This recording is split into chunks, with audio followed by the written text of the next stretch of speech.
Words appear. Reedy Hopkins, U.S. Air Force, 1983 to 2011. Now, an American flag dangles above a calm inlet.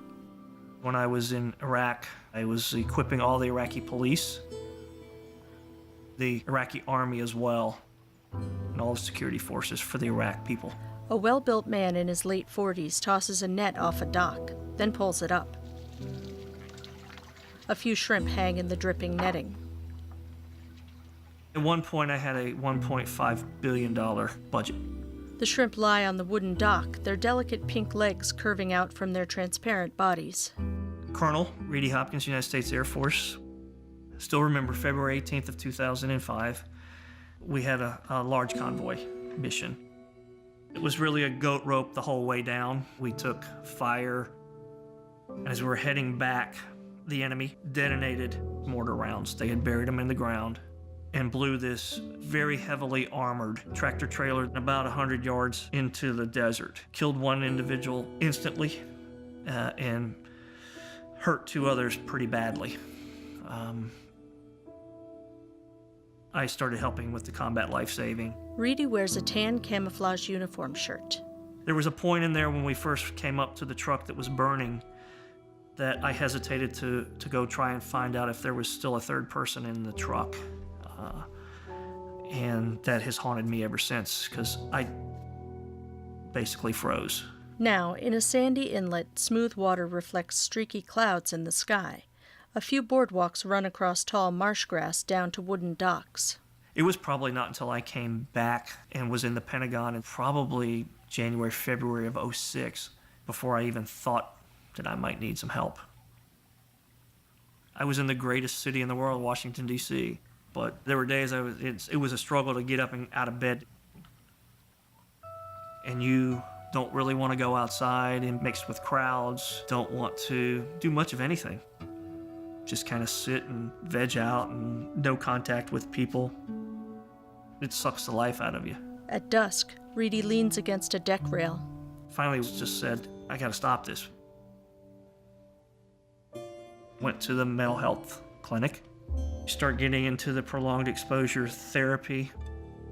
So we zeroed in on the February 2005 incident.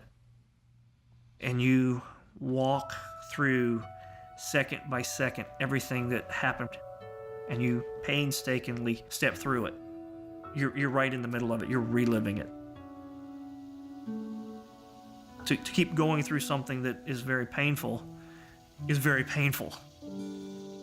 It's not fun. Did it help? Absolutely. The therapist, she was able to start asking questions to make me think in a different way about the whole incident. And the upshot was that probably was only a split second. And if we went back and asked everybody who was standing there, they'd all laugh and go, what are you talking about? I could have done nothing differently to save that individual. It was just my perception. Reedy walks down a sidewalk lined with palm trees. Before I started therapy, I would just avoid any type of crowded situation. Part of the prolonged exposure homework is to place yourself in those situations. He stands in an open-air marketplace. I've gone to the local trade market, which is always full of people. His fingers are laced, his brow furrowed. When I first started going, scale of 0 to 100, 100 being the worst, the anxiety level, probably 100. You're tense, your head is on that proverbial swivel, always looking for those telltale signs of problems with people, so you're really aware. It's very physical in the sense of sweats maybe, and my tick. I'll feel a little something, or my hands will start. Reedy rubs the fingertips of his right hand together. Towards the end of the therapy, it probably was the 25 to 50 scale. To say that I can go and do these things is liberating. Reedy walks on a wooded path with a woman his age and one in her 20s. There's that stigma out there that says, well, a real man or a real soldier or a real airman, whatever, won't go seek help. And to say, well, I could lose my career because I go seek help. Well, you don't have a career if you don't get help, because you're going to either implode yourself or you're going to screw your career and you're going to be out anyway. An American flag waves above Reedy's dock. If I can help anybody, I don't mind talking about it. If I can help young people who are being told by their commanders or by their senior NCOs that real men or real women don't go seek help for PTSD or traumatic brain injuries, I figure I need to help. And if I can help somebody, then life is good.